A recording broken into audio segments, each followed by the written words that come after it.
Sí, un segundo, me estoy lavando las manos. Este, Bien. voy. Bueno, buenas- buenos días, buenas tardes a todos. Hoy nuevamente estamos en contacto con una persona que queremos que ustedes conozcan. Hoy nos vamos a ir, seguimos en América, pero vamos a ir bien al norte, vamos a ir a desembarcar esta vez en México. Y desde ahí nos está esperando una persona muy especial que va a contarnos cosas más interesantes aún. ¿No, Gonzalo? Así es, Juanjo. Buenos días, buenas tardes, buenas noches a todos, a todas. Estamos con Pedro Miranda Gijón. Él es artista gráfico, artista plástico de México, de Oaxaca, de México. Y como nos decía Juanjo, es una persona muy interesante para conocer, para compartir su historia. Así que le damos pie a Pedro. Hola Pedro, ¿cómo estás? Hola chicos, buenos días. Bueno, buenos días desde México. Ustedes ya casi están al mediodía, creo. Y los Sí, que nos es. escuchen, Sí. quién sabe en qué momento nos escucharán, así que espero que se encuentren bien todos. Y bueno, pues aquí estoy. Gracias por el tiempo que se tomaron en buscarme, porque creo que me habían comentado que les había costado un poquitín Le dar estábamos ahí buscando con con... la policía ya prácticamente. Sí, Pedro, sí, contanos sí. un poquito dónde queda tu ciudad, dónde es Oaxaca. Mm, ujú. Bueno, yo vivo en México. En México es la parte norte del continente americano, abajito de Estados Unidos. Y dentro de México yo vivo en el sur, muy cerca, o sea, si uno ve el mapa geográficamente, estoy muy cerca de la zona más angosta del continente, que es Centroamérica, ¿no? Yo estoy en un estado que se llama Oaxaca. Eh, Actualmente vivo en la capital de Oaxaca, que la capital está dentro de una zona que se conoce como los valles centrales del estado de Oaxaca, porque Oaxaca, para que se den una idea de cómo es, cuando Hernán Cortés hace 500 años llegó a Oaxaca y regresó a España, al rey le presentó una hoja de papel que arrugó y luego extendió y le dijo, así es Oaxaca, Mm. porque Oaxaca está totalmente llena de cordilleras, de sierras, de montañas, de cerros. En Oaxaca se une la Sierra Madre Oriental y la Occidental, o sea, las dos cadenas montañosas que cruzan el país, se unen en Oaxaca y forman lo que se conoce como el nudo mixteco. Claro. Entonces, Oaxaca tiene costa, pero si yo quiero ir a la costa, yo tengo que salir de los valles centrales, subir la montaña, bajar la cadena montañosa y llegar a la costa. Y si yo quiero ir a la zona donde yo nací, que es el istmo de Tehuantepec, igual tengo que salir de los valles centrales, subir la sierra, bajarla y llegar al istmo de Tehuantepec, que se llama istmo porque es la zona más angosta de México. Es la zona en donde entre el Atlántico, el Golfo de México y el Pacífico, solamente hay 6 horas de tierra, ¿no? Yo soy originario del istmo de Tehuantepec, de una ciudad petrolífera que se llama Salina Cruz y que también está Genial, dentro genial. del estado de Oaxaca. Nos, nos hiciste una hermosa descripción Sí, hermosa del descripción. lugar. Así que entonces tu ciudad natal, ¿nos repetís cómo se llama? Mi ciudad natal se llama Salina Cruz. Está en el istmo de Tehuantepec y es un puerto. Es lo que en México le llaman un puerto de altura. O sea, es un puerto totalmente comerciante donde entran barcos de todo el mundo a cargar y descargar petróleo y combustibles y otras Ajá. mercancías. Y está del lado del Pacífico. Está del lado del Pacífico, sí. Bien, Oaxaca está del lado del Pacífico. bien, perfecto. Y Genial. sí, está del lado del Pacífico, sí, sí. Bien. Ujú. Contanos ahora, Pedro, un poco sobre vos.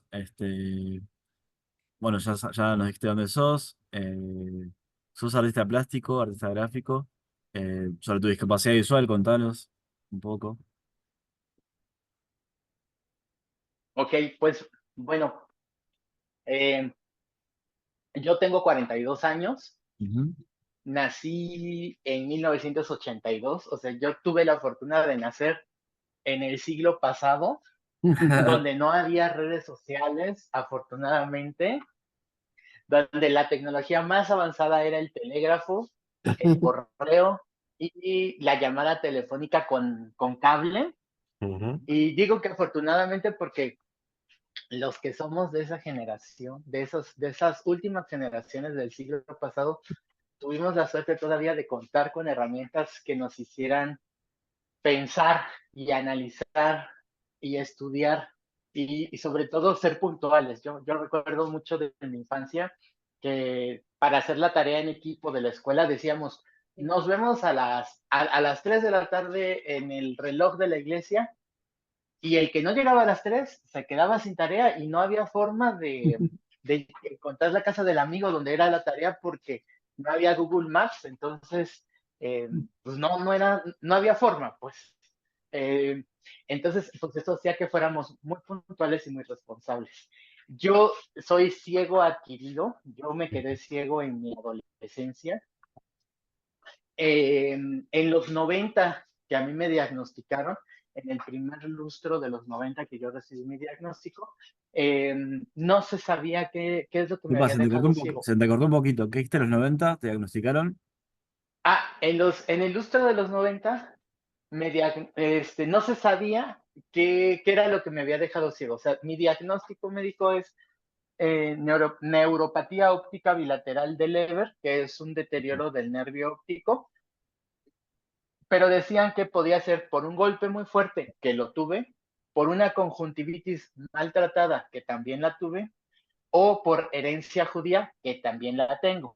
Entonces, no se sabía qué era, pero pues básicamente yo saliendo de primaria, a los 12 años, eh, bueno, me regalaron unas clases de manejo y en mi último día de las clases de manejo, yo me salí de la carretera con el coche de mi mamá, que eran uno de estos coches de antes que eran así grandísimos, todos de fierro, y me salí de la carretera y me fui a un barranco por querer matar a un chivo.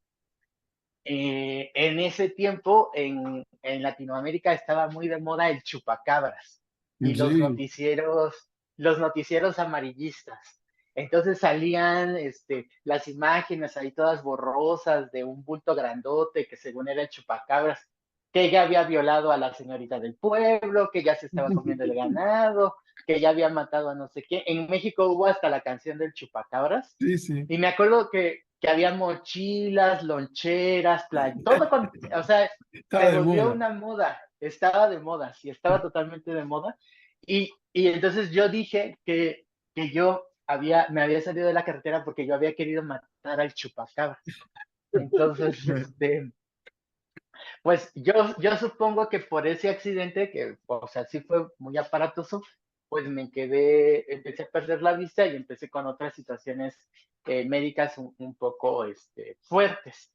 Y a partir de ese momento sucedió en mi vida algo que yo catalogo de maravilloso, porque antes de ese accidente y de que yo empezara a perder la vista, mi escenario de vida era muy gris, era muy rutinario.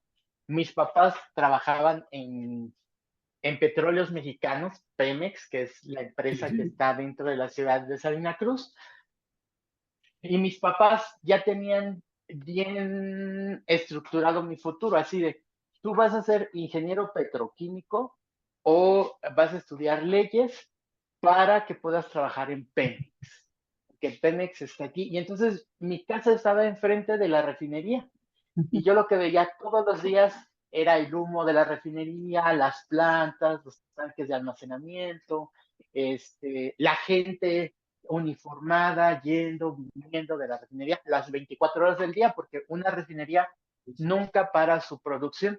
Funciona las 24 horas del día y todos los días del año, sin excepción. Claro. Entonces mi futuro era ese. Y yo lo único que hacía, pues era respirar, literalmente. O sea, no tenía ninguna ambición, ningún sueño, no tenía como una ilusión de, porque yo ya tenía todo asegurado, ¿Qué edad entre tenías comillas. ahí, Pedro? Porque ¿En qué edad? tenía 11, 11. 11, 12 Mm. años, 11, 12 años. Pero tengo este accidente, eh, choco, pues se hace un desastre, salgo de ahí caminando y a los pocos meses empiezo a perder la visión y empiezo a ir al oculista a hacer graduación de lentes porque cada 3 meses mi visión bajaba más y bajaba más hasta que el oculista dijo, pues esto no está bien, aquí pasa algo.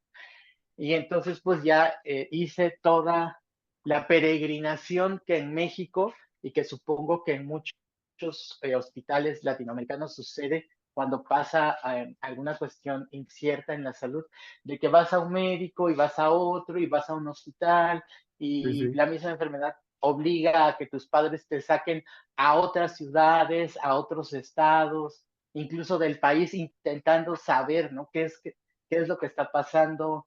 Sí se puede recuperar la vista porque siempre en una discapacidad, en el primer momento, lo que quieres es revertir el, el proceso discapacitante, ¿no?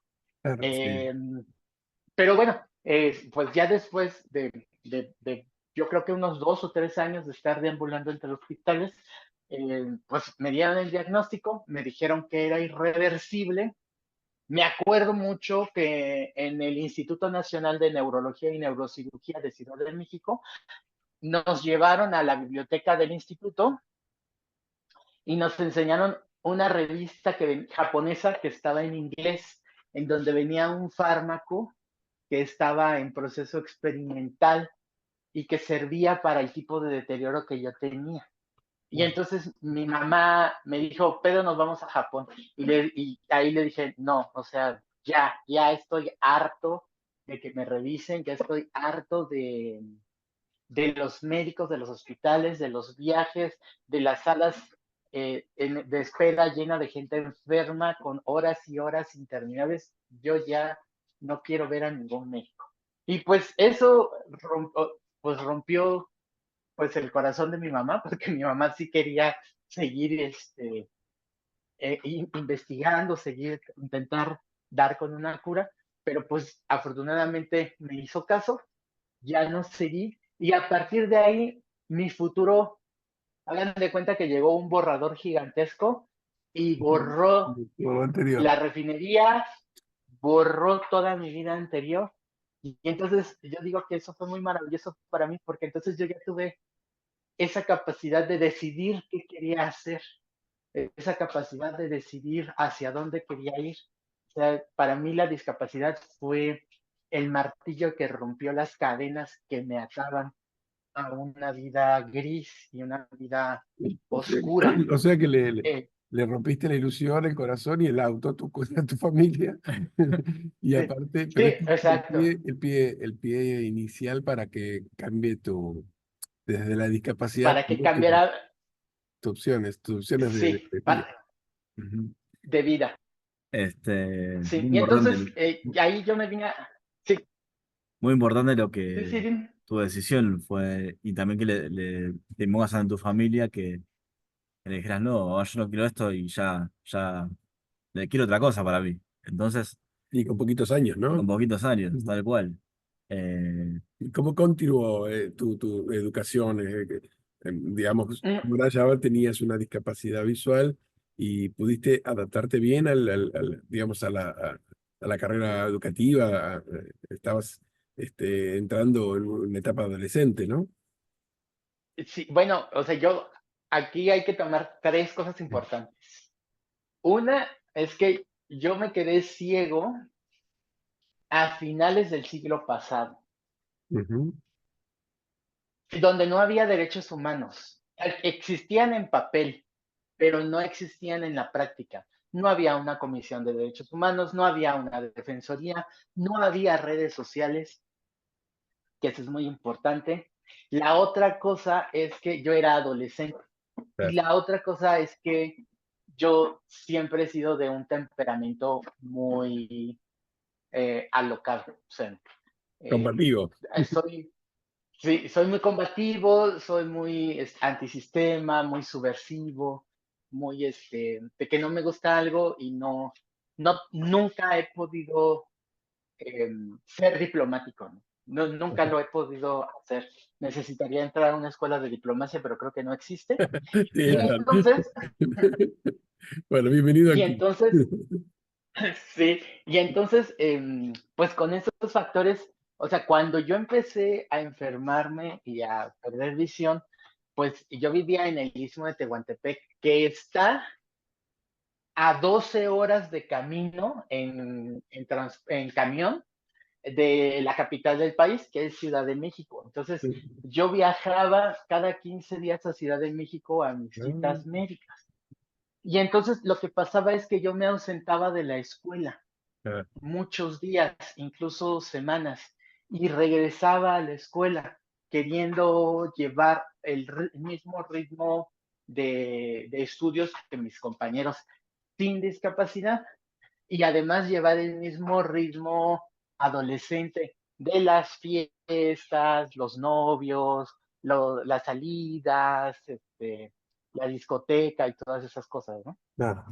Y entonces yo me enfrenté desde esa edad a la discriminación por parte de los adultos con con mi maestra de inglés, que era esposa del subdirector.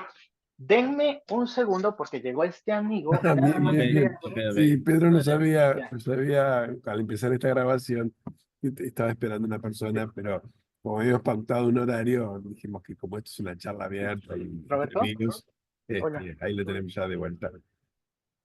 Estoy haciendo una grabación, entonces estoy aquí en esa. Si te quieres sumar tu amigo, no hay problema. Bienvenido, Bienvenido. Sí, no, ya abrí y ya entró, ya cerré porque yo vivo enjaulado y ya, ya Bien. estamos otra vez. Entonces, pues les continúo diciendo, yo pues me enfrenté a esa discriminación por parte de era una maestra, que además era una autoridad, ¿no? Además, dando la materia de una lengua extranjera que la ponía como un escaloncito más arriba. En ese tiempo, si tú sabías inglés, la gente te decía que tenías acceso a todo el mundo, ¿no? Y la otra era esposa del subdirector de la escuela. Entonces la tenía súper criminal, súper criminal. Eh, y esa maestra abiertamente me decía que yo era un estorbo para la escuela, No. que que yo tenía que salirme, que por mi culpa había una, un normal que no estaba aprovechando la Ah, linda escuela, mujer, que ¿eh? yo Sí. tenía, ¿Y cómo fue tu o sea, reacción ante eso? ¿Cómo ¿cómo? reaccionaste vos? La, ¿Cómo reaccionaste vos ante la eso? candidatura a Premio No, Nobel de la Paz a la mujer esta. pues sí, exactamente, la candidata a la paz. No, pues obviamente era una agresión hacia yo adolescente, siendo desde niño, como les decía, subversivo, reaccionario, pues obviamente enloquecía, ¿no? O sea, sí entendía que era autoridad, sí entendía que había que respetarla, pero sí, esos comentarios eran Horrible. muy Horrible. violentos. Y les digo, eran los 90, o sea, eran los 90 y en provincia. Entonces, eso era terrible, era casi criminal. Si eso pasara ahorita, la escuela estaría cerrada y la maestra estaría en la cárcel, porque el Sí. grado de violencia no era solo de ella, sino esta maestra puso en contra mía a mis compañeros de salón, a mis amigos de la escuela, a todos los maestros de la secundaria. Entonces, era una cuestión muy conflictiva porque yo que tenía la ilusión de seguir estudiando, pero al mismo tiempo tenía el rechazo de la escuela y eso me hacía dudar y al mismo tiempo yo viajaba a Ciudad de México y en Ciudad de México me decían, tienes que seguir estudiando. Mientras más estudies y más alto sea tu grado de estudios, vas a tener más posibilidades de hacer una vida. Existe el braille, existe el bastón, tú no eres un inútil como te dicen en la escuela. Entonces, o sea, me jalaban hacia todas direcciones. Me jalaban hacia todas direcciones y era muy pesado porque en segundo de secundaria y tercero de secundaria, a mí me reprobaron todas mis materias, no porque fuera un alumno incapaz, sino porque la maestra ejercía poder sobre los otros maestros Claro. y ella estaba empeñada en sacarme de la escuela, ¿no? Ella Y, tenía la idea de que mi lugar era escondido en la casa y ella se propuso eso, o sea, se propuso cumplir ¿Y qué ese hiciste? objetivo. ¿Cambiaste de instituto o continuaste No, estoico? no, no, porque yo, además de ser subversivo, yo jamás he dado un paso hacia atrás desde Claro. niño.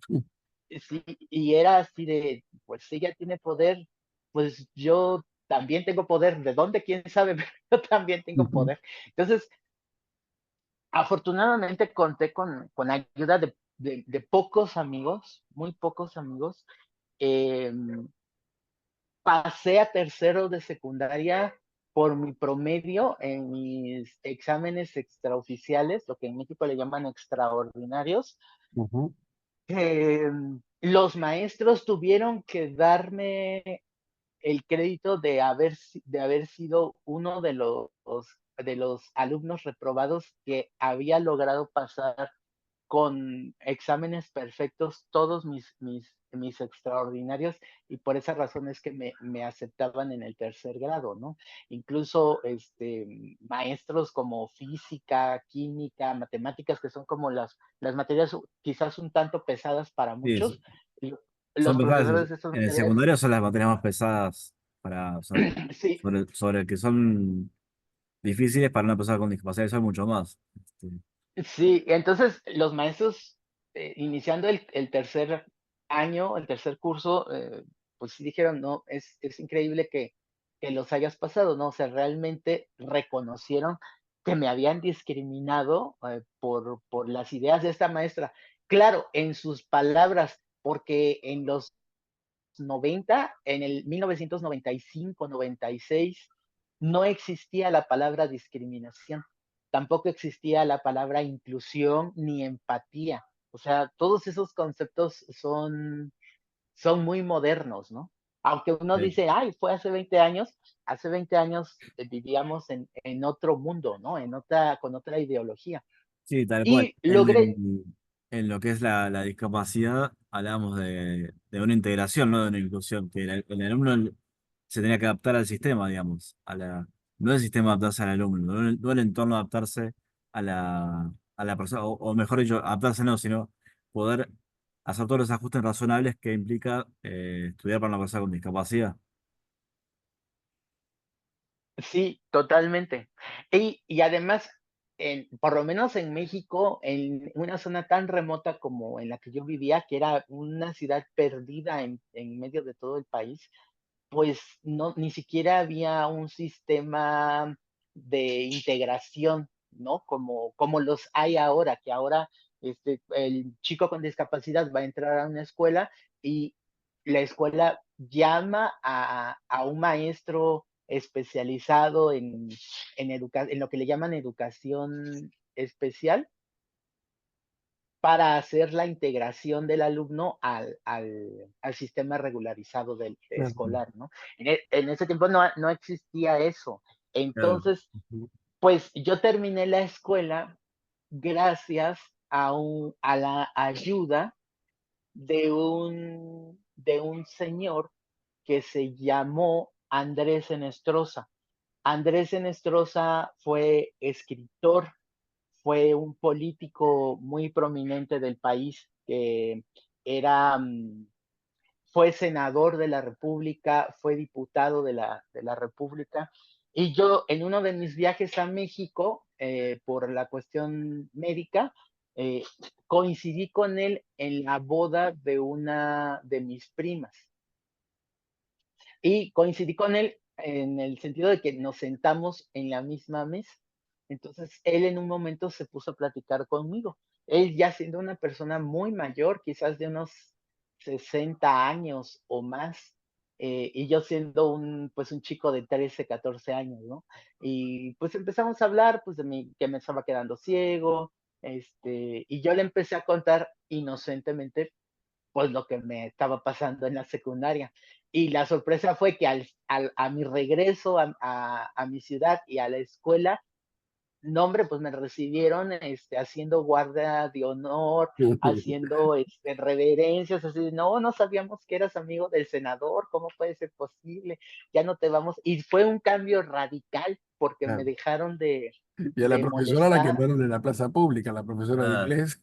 No, o sea, a pesar de que tenía el apoyo del senador de Seguía, la república, la maestra seguía seguía ahí. necia con que yo era un estorbo. O sea, era una cosa bien de risa, pero pues bueno, señora, con vos directamente. Claro, sí. eso aligeró mucho la tensión, No. de que yo sentía, y eso hizo que muchos amigos volvieran a acercarse, volvieran a tener confianza, volvieran a, pues, quizás no a ayudar, pero sí a, pues, a retomar ese lazo de amistad escolar que Claro. existía, ¿no? Ujú. Entonces, yo salí Y yo salí de eso.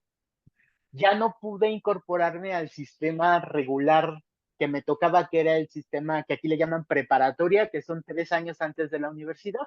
la No prepa. sé cómo le llamen en la prepa, sí, no sé cómo le llamen en los otros países Sí. donde nos están escuchando, pero pues yo me quedé sin poder ingresar a la escuela, y además yo ya estaba muy, muy cansado. O sea, había vivido 3 años de un acoso, que vuelvo a repetir, en este momento ese acoso hubiera terminado en cárcel y en el cierre, en la clausura del instituto escolar, ¿no? Entonces, terminando eso, recibiendo mi certificado, que además esta maestra me la hizo cansada, ¿no? O sea, yo terminé el tercer año de secundaria en julio de 1997 y conseguí mi certificado hasta marzo del 98. Todo ese medio año, más de medio año, todos esos 9 meses, la maestra de inglés no quería darme la calificación de aprobado para que me dieran, mi certificación, ¿no? Y pues era todavía, a pesar de que ya no iba a la escuela, era todavía ese jaloneo, ¿no? Qué bárbaro. De, Bueno, desde acá le de mandamos un que yo saludo muy quisiera grande, señora. a Pero la maestra. ahí vamos,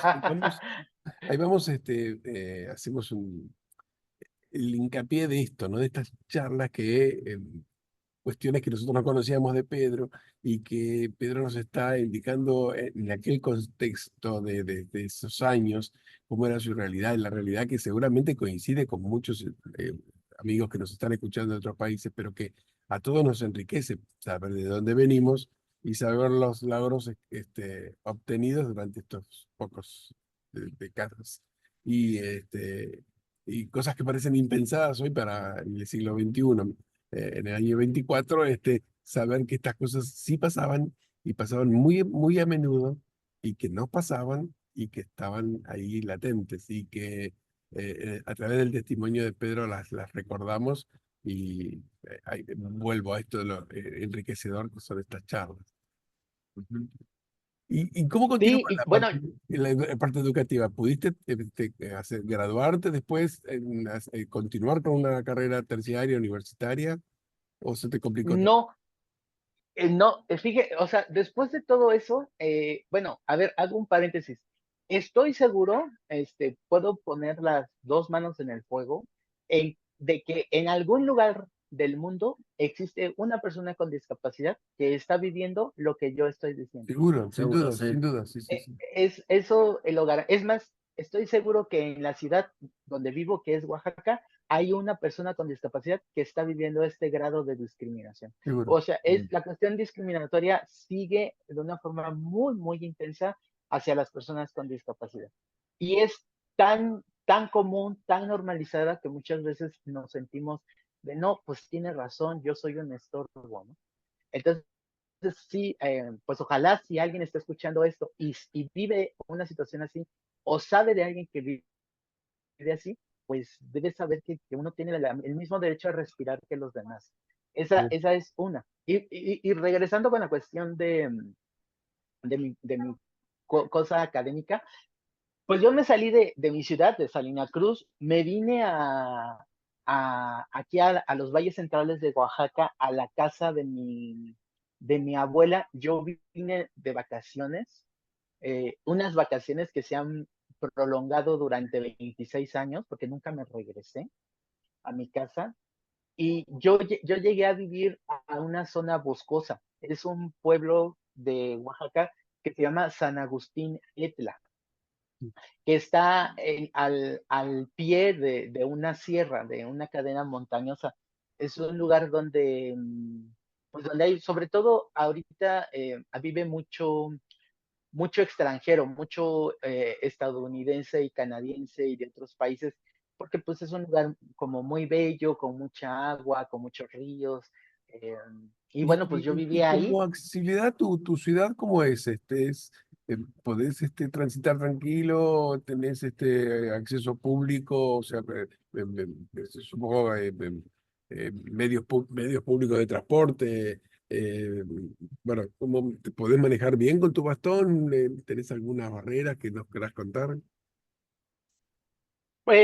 Híjole, es que volvemos al mismo punto. No es lo mismo, y no es porque yo sea necio, pero no es lo mismo haber iniciado en la discapacidad en el siglo pasado que ahorita, ¿no?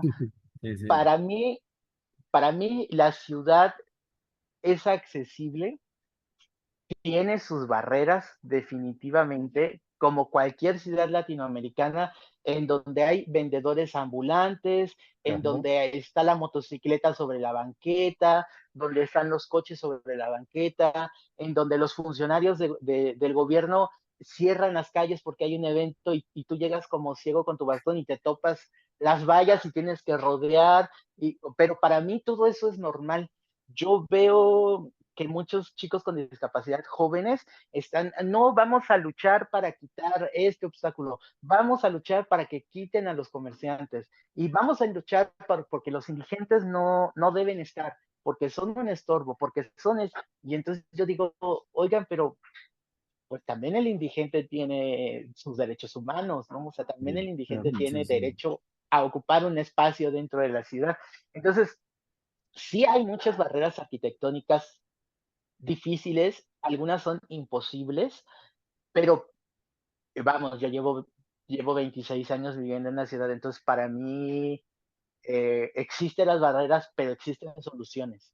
Algo que yo agradezco mucho, o sea, después de 30 años de haber conocido a esta profesora de inglés, la profesora se llama Lidia Higareda Amador, y Y, digo su nombre y le volvemos a mandar un saludo muy porque grande desde acá. Paso de acá. sí, sí, y le digo, a ver, es la primera vez que lo hago, y saben que en este agosto se cumplen 30 años de que yo ingresé a la Escuela Secundaria Federal del Istmo Gabriel Ramos Millán, Luz y Esperanza de mi raza, que ese es el Ajá. nombre completo de la secundaria donde yo estudié, y mi maestra de inglés, que tanto me humilló y me discriminó, se llama Lidia Higareda Amador. Y digo todo esto porque gracias a esa lluvia de mierda, porque eso era mierda, eso no era otra cosa, yo hice resistencia, yo engrosé mi piel, yo aprendí a vivir, a sobrevivir y a darme cuenta de que yo tengo el derecho de ocupar un espacio en este, en este mundo, en este país donde vivo, en esta ciudad donde estoy. Eso a lo largo me dio mucha fortaleza. Y, y digo todo esto porque ahora las juventudes con o sin discapacidad ven algo que les incomoda y ya te sacan el feminismo, ya te sacan el Me Too, ya te sacan sus derechos humanos, ya te sacan sus derechos lingüísticos, o sea, hay derechos de todo, por todos y para todos.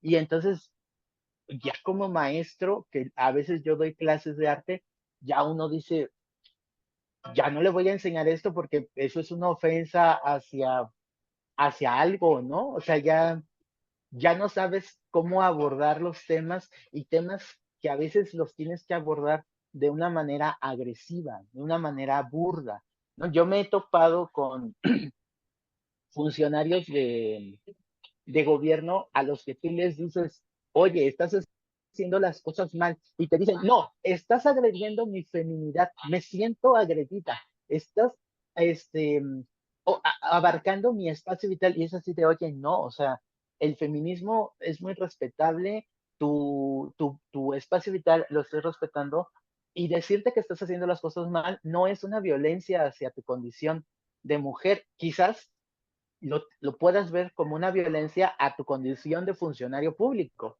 Claro, Pero, o sea, ya las pieles de ahora son muy delgadas, son muy, sí. muy delgadas. Y, y toda esa violencia que viví, pues a mí me sirvió, eh, pues para saber, porque saben, regresando al tema, como al camino de cómo llegué a las artes, pues yo llegué a San Agustín, llegué con mi abuela, fíjense, yo tenía que subir una loma, bajar una loma, llegar a una carretera sin banqueta, pararme en la orilla, esperar un coche, un taxi, donde se subían 5 personas más el chofer, esperar a que hubiera un cupo para que yo pudiera subirme y salir del pueblo. La única forma de entrada y salida de ese pueblo actualmente todavía es mediante este transporte, ¿no? Entonces puedes estar 5 minutos o 3 horas esperando que te toque espacio para salir del pueblo. Yo salía de ese pueblo, llegaba a una zona comercial que se llama la Central de Abastos, que según esto es el segundo mercado más grande de todo el estado donde vivo. Eh, Ahí, bueno, es una conjunción de calles y de avenidas grandes.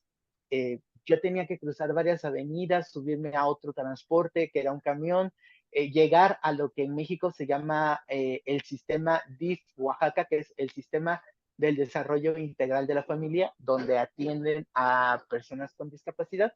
Y yo entraba a lo que antes se llamaba el Centro de Rehabilitación y Educación Especial, Ajá. en donde aprendí a leer braille, aprendí a caminar y pues en teoría fui al psicólogo, y ahí hice mi rehabilitación y de ahí brinqué a, a ser bibliotecario de la sala de libros en braille que se llamaba Biblioteca Jorge Luis Borges, que pertenecía al Instituto de Artes Gráficas de Oaxaca, que es todavía la biblioteca de artes más grande de Latinoamérica.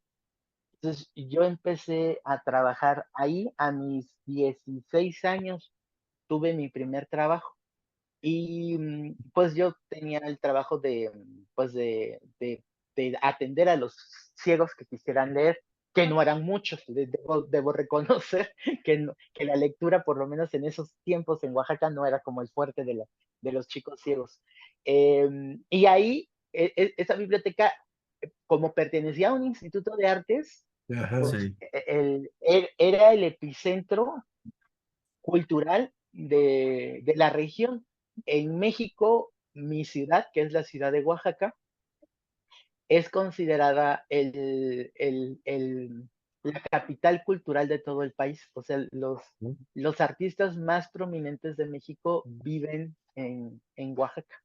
Ahí, Entonces, pues yo ahí empecé donde a tener se hace el gancho, la conexión a tu fase artística, entonces la tenías al artística, ladito, es exactamente, tenía, no lo tenía al lado, lo tenía encima, o sea, porque adentro. la biblioteca de ciegos estaba dentro del Centro Fotográfico Manuel Álvarez Bravo, que era el segundo museo de fotografía más importante de México. Entonces, pues yo tenía contacto con artistas de todo tipo, con fotógrafos, y entonces en esos años existía una fotógrafa neoyorquina que se llamaba Mary Ellen Mark, y Mary Ellen venía a México 2 veces al año. Venía en febrero y, si no me equivoco, en septiembre. Y venían fotógrafos de todas las partes del mundo a tomar clases con ella. Y la coordinadora de esos talleres era una fotógrafa que se llama Marcela Taboada. Entonces llegaban los fotógrafos del extranjero y se topaban a ciegos dentro de un museo de fotografía, y lo primero que decían es: ¿qué está pasando, no? ¿Qué Claro, hacen ¿qué estos hace acá? ciegos Claro, en un espacio que está dedicado a las artes visuales, ¿no? claro. Bueno, Es, porque y, Y le sí, contamos a nuestros amigos que le vamos adelantando, les spoileamos un poquito. La beta del arte que Pedro nos va a contar ahora seguramente, justamente tiene que ver con la fotografía. Eso es lo que, por lo menos para nosotros, ¿no, Gonza? Es lo que destaca, ¿no? sí. El poder plasmar su arte a través de la fotografía, siendo una persona con discapacidad visual. ¿Y cómo haces también para sacar fotos? Ahora nos vas a contar un poco sobre eso, cómo te manejas, cómo te desenvolves con la fotografía también. Todo llama mucho la atención. Este, y contanos ahora un poco, Pedro, Ujú. qué, artísticamente, qué es lo que haces, en qué te desenvolves en la fotografía, contabas que es arte textil, ¿no? Mm, sí, bueno, les cuento que me estoy comiendo una manzana. No Este, aprovecho. mm, pues, bueno, con esa conjunción de ciegos y fotógrafos, em, bueno, sucedió que Marcela Taboada, que fue, fíjense, esto es bien importantísimo y es histórico y no se ha documentado. Marcela Taboada es la primer fotógrafa profesional que le dio clases a un ciego que quería estudiar fotografías, que fui yo. Y eso sucedió en 1998, 1999 quizás. Mi primer acercamiento con Marcela fue porque Marcela dijo: bueno, están los ciegos, éramos ciegos de muchas partes del interior de Oaxaca. Oaxaca es un estado indígena. El primer estado indígena de México es Chiapas. El segundo estado indígena del país es Oaxaca, por la cantidad de comunidades indígenas que tienen sus lenguas maternas, que tienen sus costumbres, sus cosmogonías, o sea, toda la tradición prehispánica en Oaxaca sigue viva todavía. Entonces, había muchos ciegos, pues, que utilizaban como la ropa tradicional de sus pueblos, o tenían estos rasgos físicos que los fotógrafos extranjeros vienen buscando, ¿no? Entonces, empezaron a hacer el seguimiento a varios ciegos para fotografiarlos y así. Y a mí me buscaban mucho porque en ese tiempo yo tenía el cabello largo, tenía el cabello, bueno, como no sé, a los hombros y luego a los codos y luego a la cintura y así cada vez más largo. Y además yo utilizaba muchos textiles confeccionados por indígenas. Entonces utilizaba bordados, ropa hecha totalmente a mano, ¿no? Desde el hilado del hilo hasta la manufactura de los lienzos con los que se hacían o se siguen haciendo lo que le llaman huipiles aquí en México. No sé en Argentina si así se conocen, pero entonces yo era como muy fotografiable, por decirlo de una forma. Y entonces resulta que cuando yo me empecé a cuestionar de qué onda con los fotógrafos, ¿no? O sea, ¿por qué me pagaban y en dólares para que yo me dejara tomar fotos, ¿no? Y eso pasó en una madrugada lluviosa, en la que me estaban haciendo una sesión fotográfica. A mí, un día Marcela Taguada me dijo: Pedro, necesitamos un desnudo. Y me lo dijo así, y me dice: tú eres. Y yo dije: ok, yo soy. ¿no? O sea, a mis 16 años no me cuestioné por qué me iban a desnudar. Yo solamente dije, está bien. Y me citaron en el museo de madrugada, era febrero, estaba lloviendo.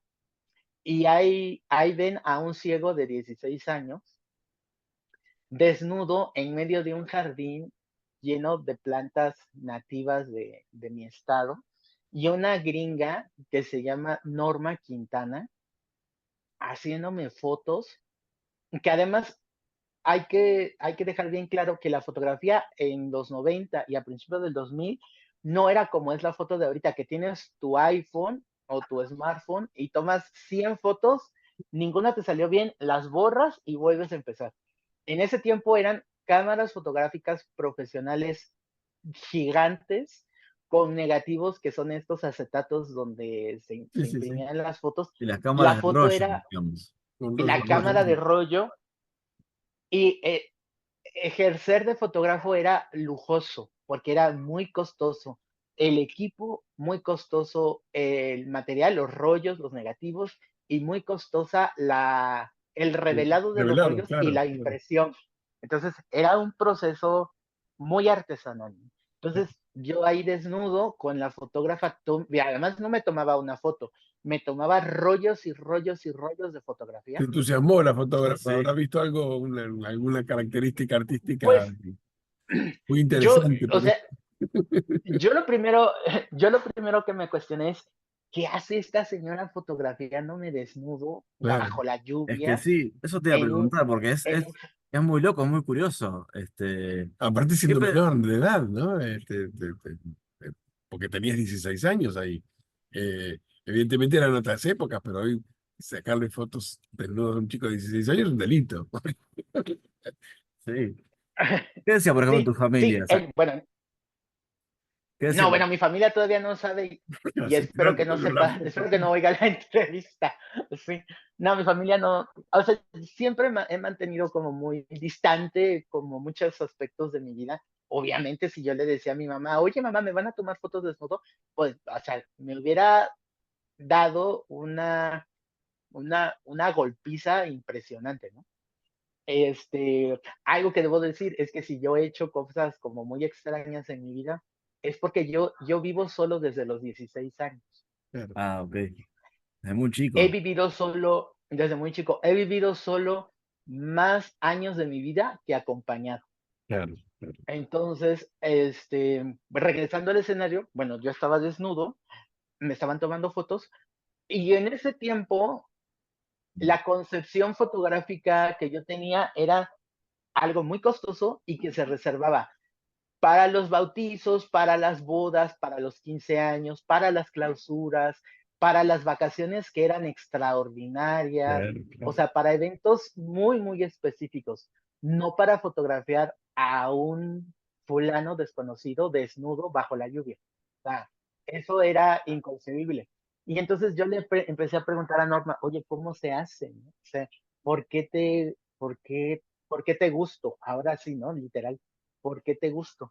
Y ella me empezó a explicar, no, pues esto y así y asado. Y entonces, en un momento, de esa sesión fotográfica, yo pasé de estar frente a la cámara a estar detrás de la cámara, Claro, claro. porque Norma me dio su cámara y me empezó a decir, mira, este botón sirve para esto, este otro botón sirve para acá, y este no sé qué. Y entonces, después de esa sesión, este, y de que terminara ese taller que ella tomó con María Ellen Mark, Norma me regaló mucho rollo fotográfico, Ujú. mucho, mucho rollo fotográfico. Y entonces yo me acerqué con Marcela y aquí entra la otra buena suerte que tuve antes de que existieran los derechos humanos. Porque yo llegué con Marcela y le dije a Marcela, Marcela, quiero hacer una exposición.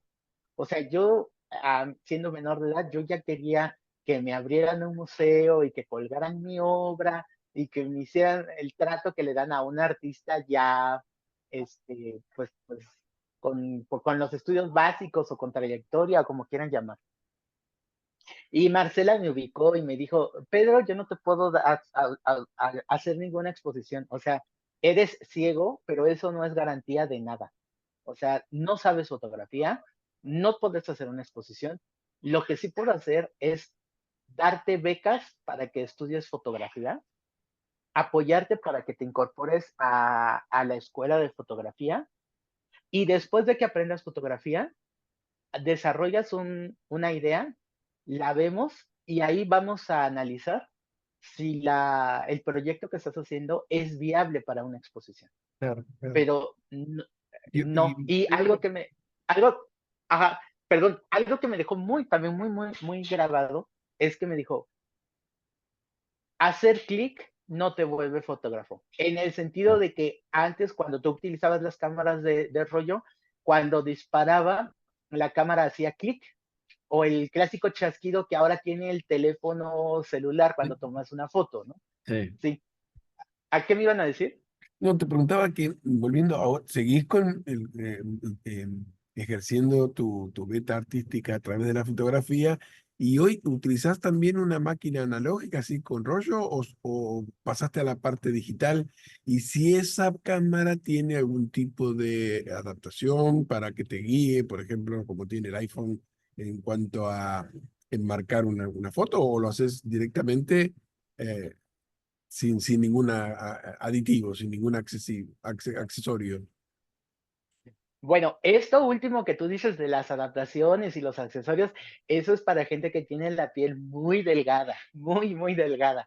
Y me río porque yo, o sea, regresando a los 90, Marcela me metió a clases de fotografía. Yo era el único ciego en un salón de chicos que estudiaban foto sin discapacidad. Y Claro, entonces, como no existían los derechos humanos, ni existía de, ay, me están discriminando, ay, están siendo excluyentes conmigo, mis derechos humanos, con perspectiva de la cuestión social, como ahora le dicen, ¿no? Entonces, pues yo me tenía que adaptar y yo aprendí fotografía con un equipo fotográfico convencional, sin ninguna adaptación. Aprendí a utilizar un laboratorio como cualquier persona sin ujú, discapacidad y aprendí todo el proceso de fotografía análoga sin ningún tipo de adaptación, ni de cuidado, ni de integración educativa, ni de inclusión, ni de empatía, ni de nada de los conceptos que ahora se utilizan, ¿no? claro. Entonces, eso hizo que yo pudiera aprender foto de una forma, pues, pues Intuitiva. muy saludable, ¿no? Ujú. No escuché la palabra que dijiste, ¿cuál era? Intuitiva, ¿no? Usar el instinto para poder, eh, Sí, y aprender a utilizar un equipo mecánico así, porque la claro, cámara fotográfica análoga, lo que le llaman una cámara reflex o reflex, sí, hace chasquidos, ¿no? Tú mueves una palanca y suena chac, chac, mueves Sí. la velocidad y, ¿sabes? Hace 3 chasquidos para la velocidad que tú quieres. O quieres abrir el obturador y ya le estás midiendo, ¿no? Le das un cuarto de vuelta, media vuelta, una vuelta entera. O sea, como eran las cosas antes, ¿no? claro. Y entonces, pues yo aprendí fotografía así. Yo ocupo generalmente cámaras analógicas, pero también he ocupado cámaras digitales. En el último taller, Te hago una pregunta, Pedro. ¿Cómo sabes sí, cuando para sacar una foto? Obviamente te guías por la voz de la gente, Si este, es un objeto. si es un objeto, ¿cómo haces? pues, bueno, no sé cómo lleven ustedes su cuestión de rehabilitación al usar el bastón blanco en los países donde nos están oyendo. Pero aquí en México, en esos años, te decían, a ver, vas a aprender a caminar como ciego utilizando tu bastón. Sí, Y te tienes que guiar del aire, del sol, Claro, sí, sí. de las texturas del piso, del sonido.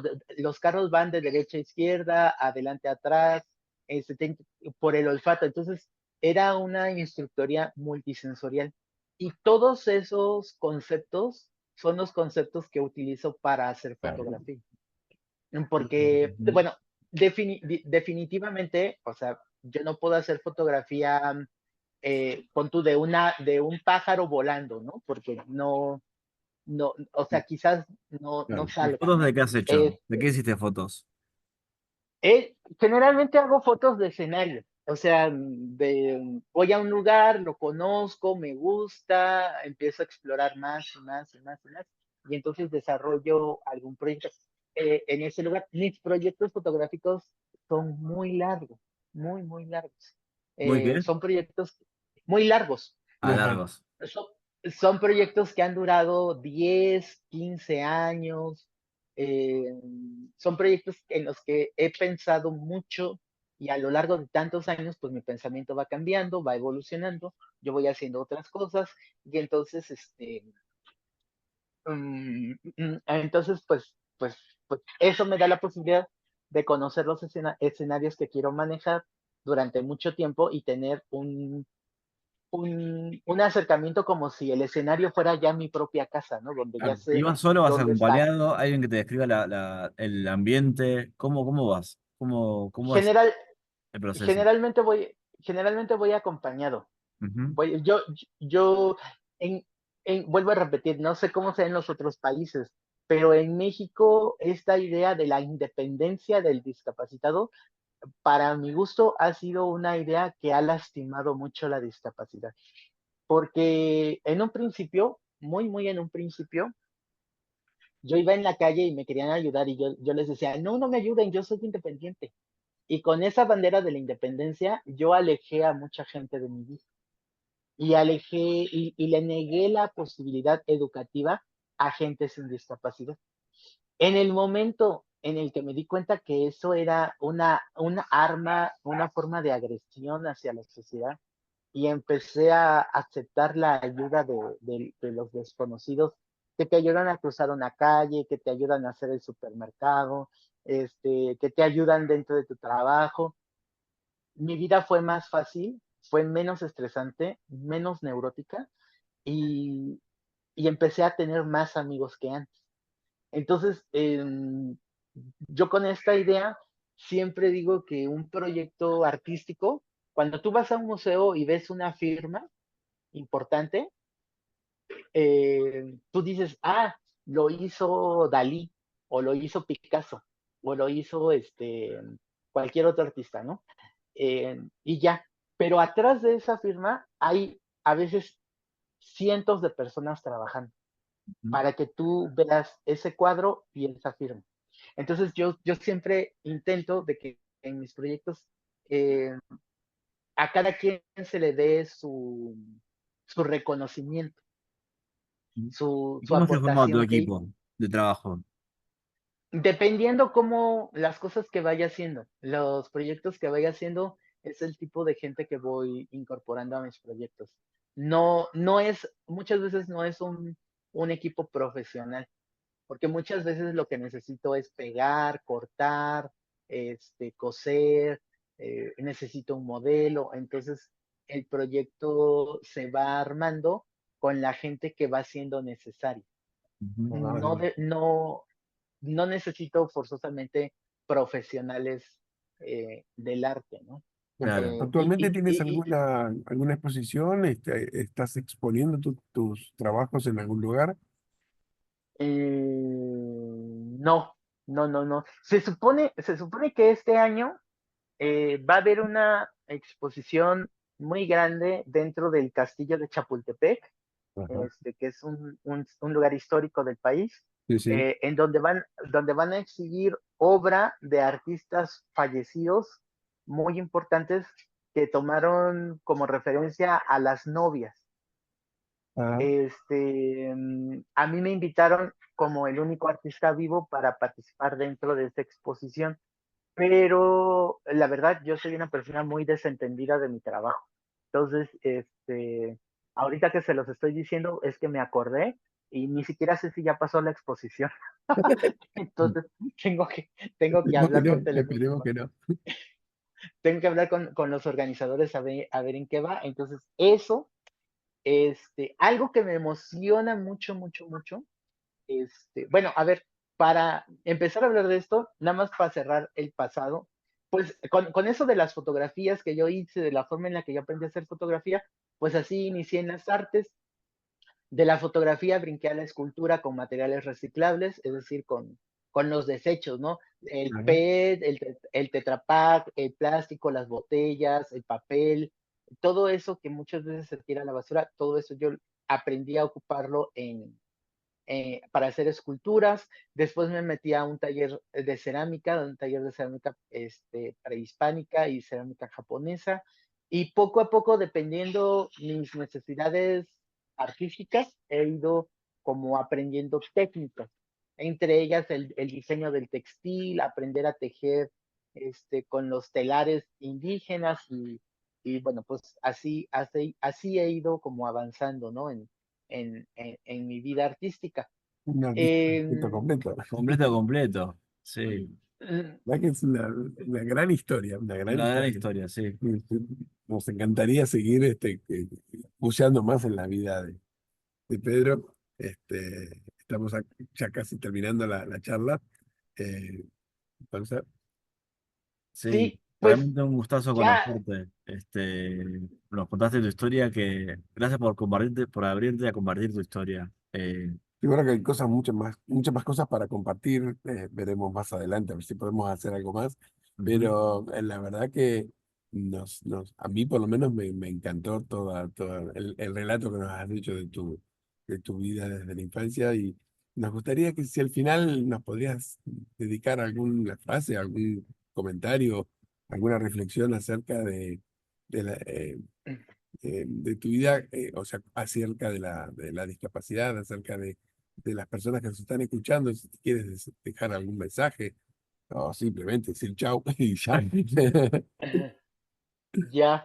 Bueno, pues, como para cerrar, actualmente, desde el 2021, con un amigo que es un atleta paralímpico, que también es ciego, fundamos una asociación que se llama Visiones Periféricas. Ajá. Visiones Periféricas tiene Facebook, una página de Facebook que se llama así, tiene un perfil de X que se llama @visión periferia, y X lo que antes era Twitter. nosotros, perdón, X lo que antes era Twitter. lo que antes era Twitter, exactamente. Sí. Y nosotros tenemos la única galería de arte gestionada por personas ciegas de todo México. No sé si del resto del mundo, pero con seguridad somos los únicos ciegos que tenemos una galería y ocupamos esa galería para vender obras de arte de distintos artistas para generar fondos y apoyar la educación, la rehabilitación y la integración de Bueno, jóvenes ciegos de nuestro estado, que es el estado de Oaxaca. Entonces, muy bueno. hacemos eso, tenemos, perdón, ¿Cómo se llama? ¿Cómo los buscamos? En Facebook, en visi- Visión. Instagram. visiones periféricas. ¿Tienen Facebook, En Instagram? Facebook, no, Insta no tenemos, Ah, ok. X, lo que antes era Twitter, es @visión periferia. Y Ok, entonces, perfecto. pues tenemos esa asociación y desde ahí hacemos muchas cosas. En estos 4 años hemos hecho mucha intervención en vía pública para denunciar y garantizar nuestros derechos, Ah, una parte de nuestros derechos como derechos políticos electorales. Eh, bueno, les comentaba la vez pasada que me hablaron por teléfono que ahora en mayo yo recibí amenazas de muerte por sí. defender los derechos políticos electorales de las personas con discapacidad.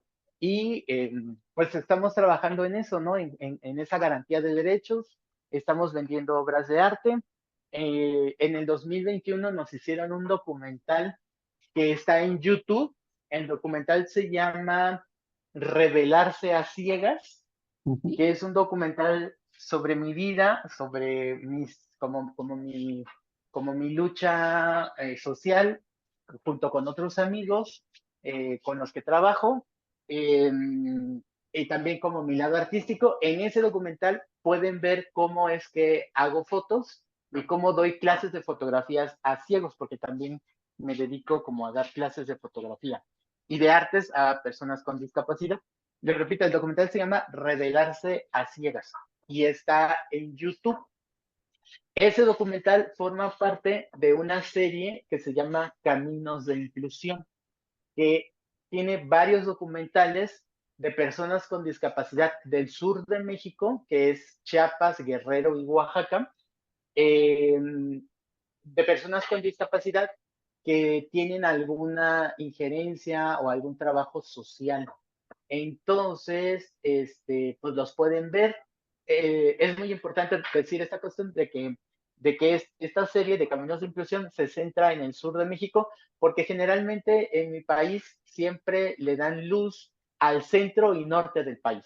Claro, El sur casi siempre está olvidado. Y aislado. algo que se me está olvidando y que es bien importante es que con esta serie nos ganamos el Premio Nacional de Periodismo en la categoría de periodismo científico y cultural.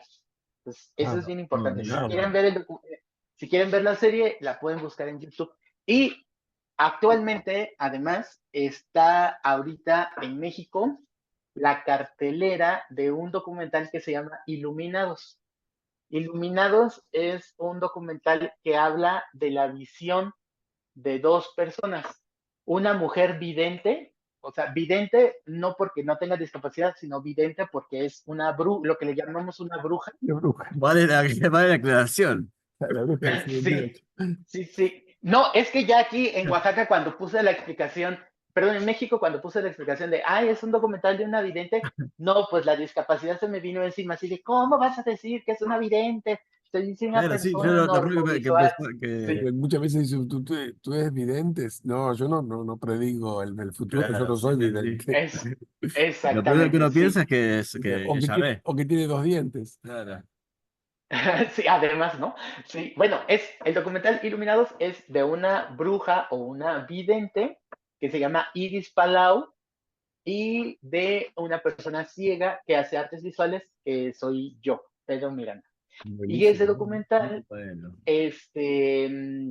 está ahorita a nivel nacional en México, que se está presentando como en distintas salas de cine de todo el país.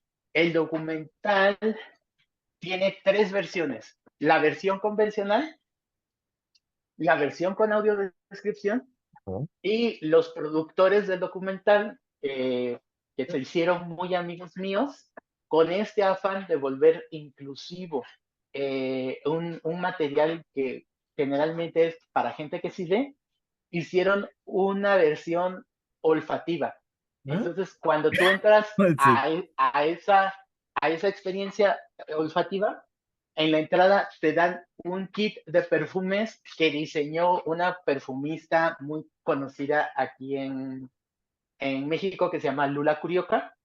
Y a lo largo del documental vas escuchando el documental y se escucha un número, pon tú uno, dos y así, ¿no?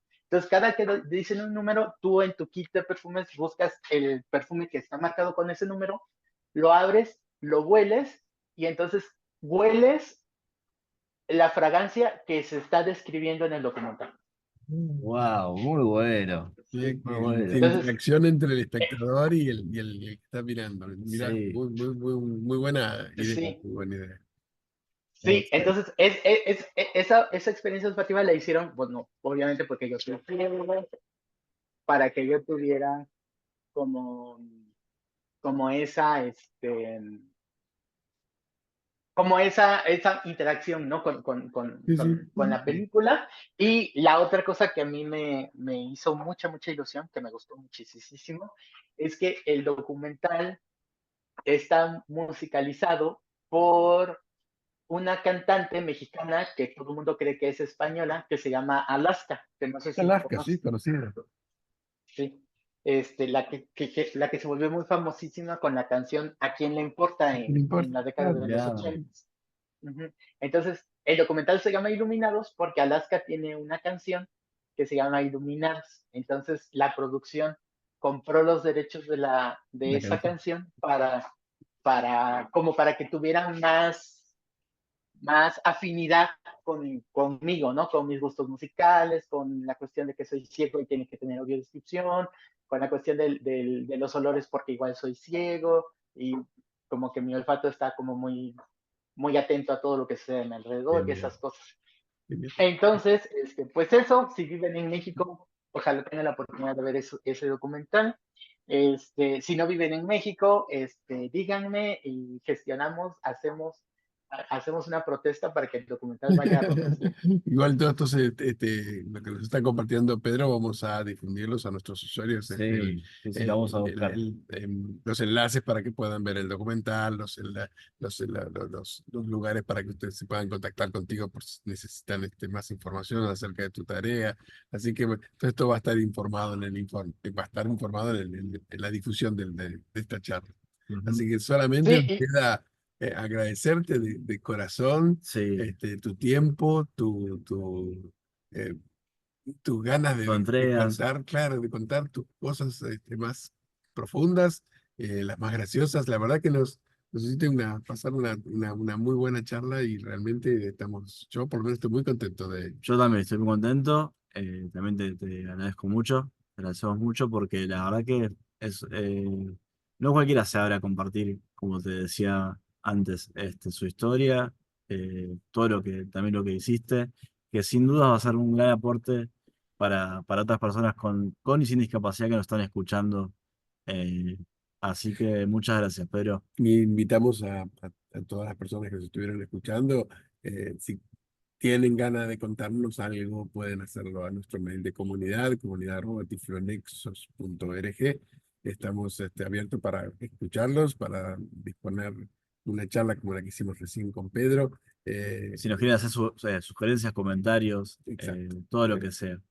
Eh, Aceptamos todo tipo de crítica. Tal cual, sí.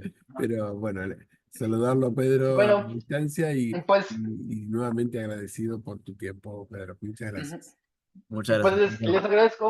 les agradezco mucho que me hayan tomado en cuenta, les agradezco que se hayan tomado el tiempo de seguirme buscando, a pesar de que pues ahí fue un poco complicado encontrarme, por lo que me contaban. Para los que nos están oyendo, pues me pedían un consejo. Mi consejo es que no escuchen ningún consejo.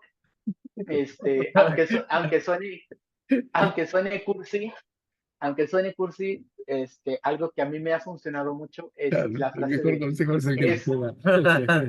exacto. Pero Mira, la otra es escúchense a sí mismos, ¿no? O sea, cuando su corazón dice ahí no es porque ahí no es, ¿no? Entonces, escuchen eso. Si me quieren seguir de forma personal, mis redes sociales es Facebook como Miranda Gijón Pedro. Mi Miranda Twitter es @Miranda Gijón Pedro. se escribe Este, J-I, no, perdón, G-I-J-O-N. J. Gijón. Ajá, sí, Miranda Gijón Pedro y mi Twitter es @Gijón Miranda, igual, @GIJON Miranda. Entonces, esas son mis redes Excelente. sociales. Tengo un canal de YouTube que se llama Manual del Discapacitado Perfecto. Casi no subo nada ahí, pero hay cosas muy interesantes sobre VIH, sobre SIDA y sobre personas con discapacidad de México que tienen pues algo que contar en relación al arte, al activismo, a la defensa de derechos humanos. Genial, genial. Buenísimo, Pedro. Muchas gracias de Muchas nuevo. gracias. Muy buenas tardes. Les mandamos saludos para todos. Gracias por escuchar también.